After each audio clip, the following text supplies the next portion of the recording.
Alright, hello and welcome to Camel Finance. I'm your boy Camel, and just before we get into today's episode, I wanted to point something out. I'm about to, after this video is uploaded, I'm going to upload a slightly different video, and I'm going to make it available for all members. So even if you're not a level 3 member, make sure you go and check that out. And then for everyone else, it's going to be coming out on Wednesday. I've got some stuff to take care of on Wednesday, so I'm going to have this video come out today for the members. And then I'll set it to upload for everyone else on Wednesday. But make sure that you don't miss that video, okay? Make a note of it because it's very, very different, and it's you're going to want to watch it. The second thing is I've had a couple of exchanges reach out to me again and offer me to, what do you call it, like partnerships, or they want me to shield their exchange referral link.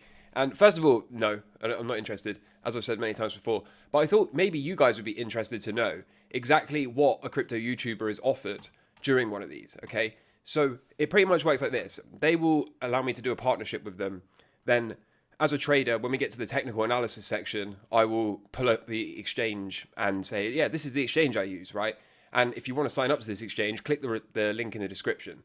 Now, first of all, they're going to give me some money to even just say this, okay? And it's not an insignificant amount of money. So first of all, I get to pocket that, right?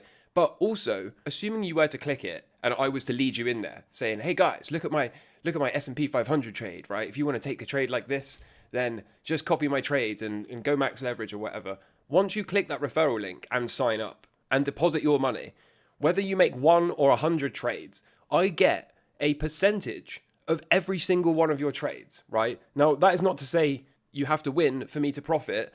Any money that goes into that exchange, I get a cut of. Any trade you make, I get a kickback from.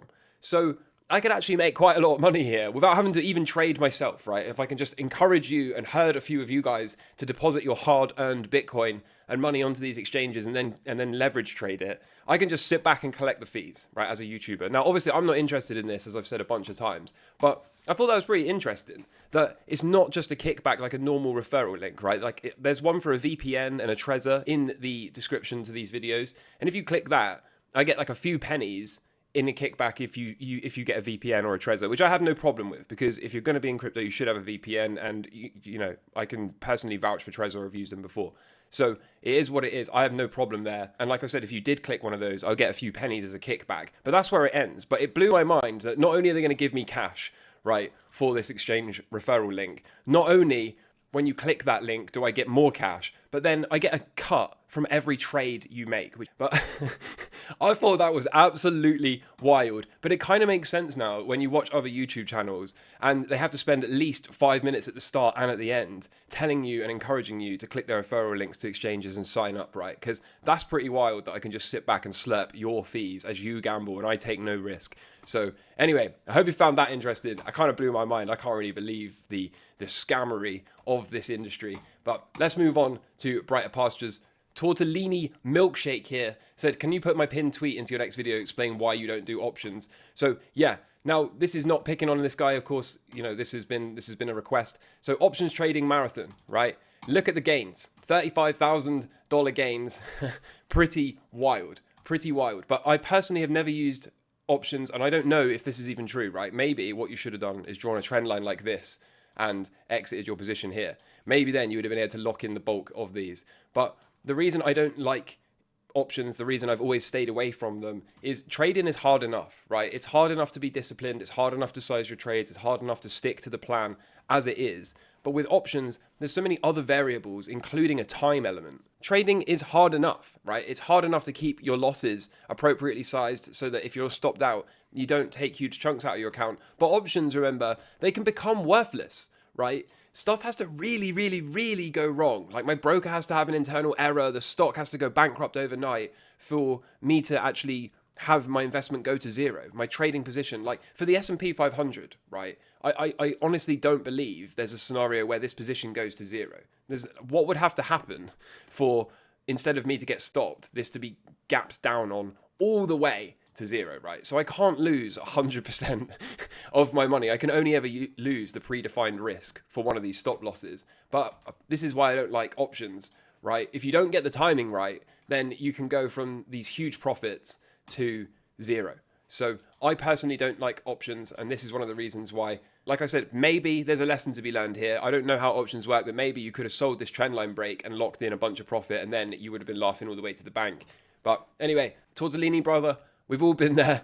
Okay, maybe not to this extent, but we've all messed up. So just learn from it and you'll be fine, okay? You will be fine. Getting into today's episode then, Judge in the SEC case versus Coinbase has actually attacked the Securities Act and said that it's outdated by quoting pro-Bitcoin senator, saying that it doesn't allow for new technologies like crypto. We've had a good run, but this is something new. So I did a little bit of looking into this. The SEC has gone to a judge and said, look, Coinbase is selling all these tokens and they're all illegal and blah, blah, blah. We want to sue them. And the judge, in a polite way, basically told them to GFY. Now, it was important that this law wasn't passed because if it was, it would have included things like baseball cards or Pokemon cards and rare collectibles. So it's a good thing that this law wasn't passed, but of course it was never going to be passed. Anyway, it's nice to see that the judges are starting to get an understanding of this industry. It's nice to see that the SEC is apparently losing its dominance and its ability to shove companies like Coinbase around and to stifle the innovation in the area. So we love to see this. And speaking of the SEC has officially recognized Bitcoin as a commodity in its latest filing. And in terms of the assets under management for the commodity ETFs, Bitcoin is already ranking second with a combined value of over 28 billion across the 10 ETFs. It's only behind gold here. And so you can see that it's over double the size of the broad diversified ETF in spot number 2. It's well over double the size of silver, and it's over 10 times the size of the crude oil ETF. So on our way, we got a little way to go, right? Somewhere in the 4x neighborhood to get up into that number 1 spot and overtake gold. But it's probably coming. Given that we've reached 28 billion in a week, it doesn't seem that hard that we could actually overtake the gold ETF. So pretty interesting time to be alive. And despite the price sort of wearing people out, remember, sideways, everyone's wrong, right? Bulls are wrong, bears are wrong. Sideways is tiring to be around, and it's tiring to be in a market that's churning sideways. But that's what it's designed to do, right? Designed to wear us all out, make us give up before it reveals the true direction. Based on this alone, it seems like the true direction is going to be north. Shout out JJK for another banger of a chart. Look, we will cross from normal mode to bull mode pretty soon. See, the current red is where we are, the green band. Look, we're very close now, aren't we? We are very close to crossing into bull mode, and then very good things usually happen for the price of Bitcoin walking forward. Not to mention, right, I am personally not one that believes in diminishing returns. I think diminishing returns is going to break this cycle. Now, we're not going to get into that right now. That's just my idea.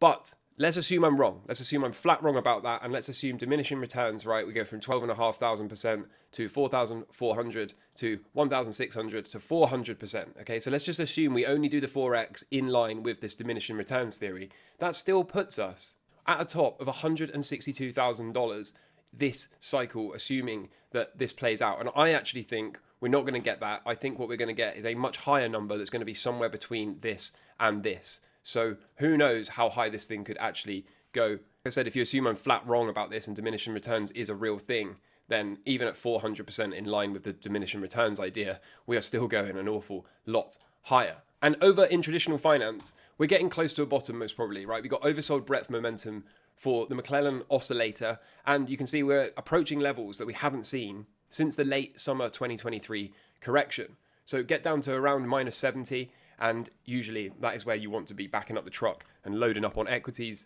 And similarly, you wouldn't think it by the main indexes, but the advanced decline line for NIMO just hit a minus 85% read. So that is near the August lows and more oversold than the October lows, as you can see right here, right?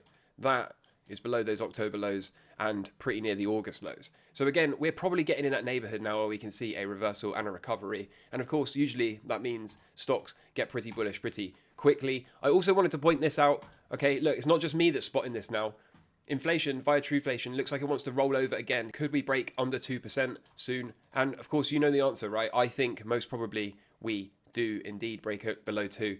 I certainly think the next CPI print's got a 2 on it, and that feeds into our overall narrative. I will say this, the Fed speakers have been putting a little bit of a spanner in the works. It seems the market can agree that we are indeed going to remain paused at the end of this month. Happy days there. But clicking out into March, look, this is bouncing. I saw this at 40-something% this morning. So at the moment, the market doesn't really know, that hasn't really made up its mind whether or not we're going to get the cuts in March or not. It was looking like we were at one point, and now not so much. And I found out we can do this. We can click compare. right here. You can see yesterday the market was pricing in 44% probability that we remain paused. So significantly higher. There's probably still going to be more and more oscillation going on around this. And of course, we'll get the Fed speakers at the FOMC at the end of this month. That will probably give us some clue to the direction. And then, of course, in the middle of February, we'll get that CPI print. And if it is indeed on a two handle, then it's probably reasonable to expect to see these rates reprice in favor of the cuts. So it's going to be very interesting. And it's also important for me, even though this is the base case expectation, it's also important for me not to get married to this idea, to be willing to pivot, because there's also this going on, right? The tapering cat is actually out of the bag now. And what this means is the end of QT is already approaching. Whilst my base case remains that we get that deflationary bust and a big 2008 style meltdown, it's also possible that just like in the great financial crisis of 2008, when they never actually normalized the balance sheet, they might do the exact same this time around. What this means is we might actually just end up with a much, much higher low forming, right? Low, higher low, higher low. Are we going to get a much, much, much higher low and resumption of balance sheet expansion, meaning QE? Will they come out and call it QE for once? I don't know. But remember, when they print money and use it to add assets to the Fed balance sheet, that is what QE is, right? That is exactly what QE is. So we may end up with this higher low, like I just said, and the balance sheet, keep in mind, is still double that of what it was at the lows of 2018 before they expanded it again pre-C19, and they're already talking about tapering. So it's all a big joke. The Fed remains and will continue to be a big distortion elephant in the market. So does BTFP expire in March and then they replace it with balance sheet expansion? Do we go back to this? Do we stop hiding the balance sheet expansion on the FDIC balance sheet? Do we stop doing the hide the bailout game and start to just openly use the bailout system and add it back to the Fed balance sheet? That's to be determined. RRP, reverse repo, is currently being drained massively. And that, if it continues on its current rate, is due to run out around March as well. So it's going to be interesting, right? Because they've talked tough the whole of the past, say, 14 months. They've talked tough and said that they were going to be tightening and that conditions had been too loose for a while. But the net effect was they were actually quite stimulative and accommodative for markets. And that, of course, is why the stock market managed to run to all-time highs. That's why Bitcoin managed to do so well. So it's going to be interesting, right? On the one hand, it still seems to me like so long as inflation keeps coming down, so long as we get this next leg down in inflation, which is, of course, what the M2 rate of change is predicting, then we will move into deflation in line with that inflation to deflation pendulum I talk about all the time. Of course, if we get that, then what we should be able to see is the cuts show up much sooner than most people think. Even if it's not in March, we'll probably expect them for May, I would have thought, at the latest. But, of course, they do have a printer. Now, they don't have a history of printing at all-time highs, so maybe we have to have some level of correction. But, you know, this could well turn up. It is an election year. Now, so was 2008, so I personally don't put a whole heap of weight on that. But it's always possible, right? They could always just continue to play this game of printing money and buying everything up with it and adding it to the Fed balance sheet. So maybe that's what's coming. Maybe that means that this whole thing's going to be invalidated. As ever, we'll continue to take it one day at a time. Like I said, this is still the base case. Nothing has really changed until the market proves me wrong, but this is quite possibly coming in the not too distant future. Also, of course, we could see that we do have this big meltdown, like I've been calling for, this big deflationary bust, and then they end up printing perhaps towards the end of the year or early next year, and maybe that is where we start to get the QE and stimulation and everything gets propped back up again. So I don't want to get too far ahead of ourselves. We're already way too far ahead of ourselves. For now, I think we need to get through this month, make sure the Fed speak, let us know whether or not they plan to cut as early as March or later than March. And then, of course, regardless of what they say, it will all come down to these CME probabilities. This isn't usually wrong when it's 85% or higher. So I'm going to be keeping very firm eye on this, going to be continuing to monitor this and inflation. As long as none of that changes, then we kind of already know what to expect, right? So the stock market firing early warning signs, hasn't it? Like, it's still broken. It's currently broken down to this trend line. Maybe it's looking to set another one or not. For now, though, the be-all end-all is this stop, which currently sits below this cycle low. Take out that cycle, and of course, we've got a failed cycle, but we're in that neighborhood, I think, where we could see a reversal. Like I said earlier, with the McClellan oscillator and the advanced decline lines, you know, we're getting in that neighborhood where we should be able to see a reversal. So we've had a VIX spike. It'd be interesting to see if this thing can sell off now. But the Nasdaq still holding trendline support, and the Dow Jones still hasn't stopped me out just yet, has it? Even if it does, I think we'll be able to get back in pretty soon. So I'm still continuing to push these longs because momentum to the downside seems to be waning, to me at least. That oil short still looking, you know, like it's not really a true breakout yet. So we'll keep pushing that. That's how gold firing Is this a failed cycle? This could well be a failed cycle. Maybe this is just the 2 drives pattern into the cycle low and we're going to get a reversal. But we've also broken down that red trend line, haven't we? So it'd be interesting to see what happens from here. Perhaps if we can get some kind of waddle and then a rollover, that would be a nice short in there.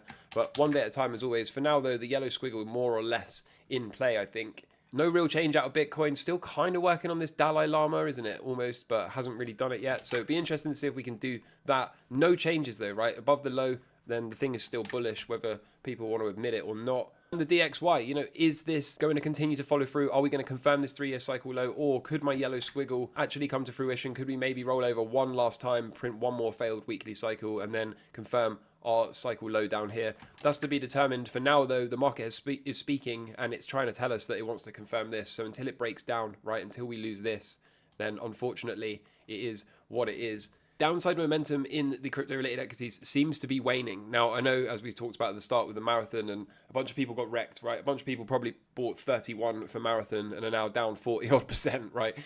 We've kind of been through this a bunch of times, that my plan all along was to push these longs and try to stack positions like I've done with Bitcoin and, you know, have a plan and stick to it. So I know a lot of people, you know, if you bought up here, it probably hurts to be down all this way. But I do think we're getting to the point where the downside momentum is waning. We could be looking to add soon. Maybe it's got to come a bit lower because I like this horizontal for the range break. But yeah, I don't think things are too damaged at the moment. And I do still think things could be quite bullish moving forward. Now, the one caveat to this is if we are doing a 60-day consolidation cycle for Bitcoin, much like this fractal from back here suggests, something like this, right, just stretched out. I've shown this a bunch of times. If this is what we're doing, then it means with quite high probability that these miners aren't really going to break out until around the 9th of February. So if I hop back into Coinbase, you know, that puts us all the way into the 9th of February. That's in this kind of neighborhood. So I do wonder if that means we have to lose the range break, or maybe we have to come all the way back down here till the 9th of February and then break out. Maybe that's what the cycle is suggesting. For MicroStrategy, you know, for now, we hold this level, haven't we? Breakout, retest, looking for that resumption higher. And whilst this angle is pretty steep, right? This is pretty steep, and I don't really like to take very steep breakouts like that. I think it's entirely possible that we could, in the short to medium term, get some kind of counter trend bounce, right? Set a nicer angle of attack, roll over into that 60-day cycle low for Bitcoin, and then we could draw the trend line to something like this, or even like this, right? And then we could add the second position out of that cycle low confirmed by a trend line break. And that would be, yeah, around the 9th of February. So that all kind of makes a lot more sense to me. I do think that there's some very, very nice opportunity coming up in these crypto-related equities. And I think hopefully, you know, if you're one of these people that bought somewhere in this neighborhood and has gotten wrecked, right, then learn from your mistake, right? Take this time now, because like I said, we've got about 3 weeks until that cycle low shows up for Bitcoin. So there's a good chance that for 3 weeks, people are just going to get chopped up and dumped on. So take this 3 weeks to formulate a plan. Take this 3 weeks to figure out what you're going to do. Are you going to buy a trend line break? Are you going to dollar cost average down existing positions? Think about how much leverage you want to use. I would advise you don't probably use much leverage, okay? Because these are really volatile assets, right? Just don't mess this up. Lower leverage is going to keep you in the trade and enable you to ride the thing higher. Decide ahead of time, you know, are you going to draw a trend line and respect it when it breaks down? Are you going to take the profit? Or are you going to try to do what I do and stack positions? It doesn't matter what you do, right? In fact, I don't really recommend you copy me. I recommend you do something that works for you. But use this time, right? Use this time in here to understand where the cycle low is in the 9th of February for Bitcoin, understand that we're probably going to need to build a structure and look for a trend line break. And like I said, decide what you're going to do ahead of time. Get yourself ready, because there is going to be opportunity, but you can easily mess it up as well. Just because there's opportunity, it doesn't mean you can't mess it up. See, again, with Riot, this kind of makes sense to me, right? We've got this onto a level, we've got the upper sloping support line, some kind of bounce here makes sense, right? Bounce into resistance, roll over, cycle low around the 9th of February, then a breakout. And again, nice long entry here, move the stop up from the first to the second, and then we've got twice as much exposure for when the resumption resumes. So this is kind of my plan, right? I know my plan ahead of time. Like I said, use this time now. Be patient. Don't be hopping in and out. Don't be using loads of leverage and getting yourself wrecked. Understand Bitcoin's probably not going to move until it's found that cycle low. And even if it was to move up, right? Even if it was to move up in the short term, to get rid of this fractal, even if the thing just gets super, super, super bullish in the short term, it is then going to pull back into a cycle low. And out of that, we've got a really high probability setup. That's where I would be looking to add. So like I said, take this time, figure out what you're going to do, write down a discipline strategy, okay? And be patient for 3 weeks. And in 3 weeks' time, I think we'll be ready to attack. So with all that said, if you are a level 1, 2, or 3 member, look out for a video I'm about to upload after I post this one. For everyone else, that will be available on Wednesday for you guys. Other than that, I hope you're doing well in life. Until next time, take care from me. All the best. Cheers. Bye.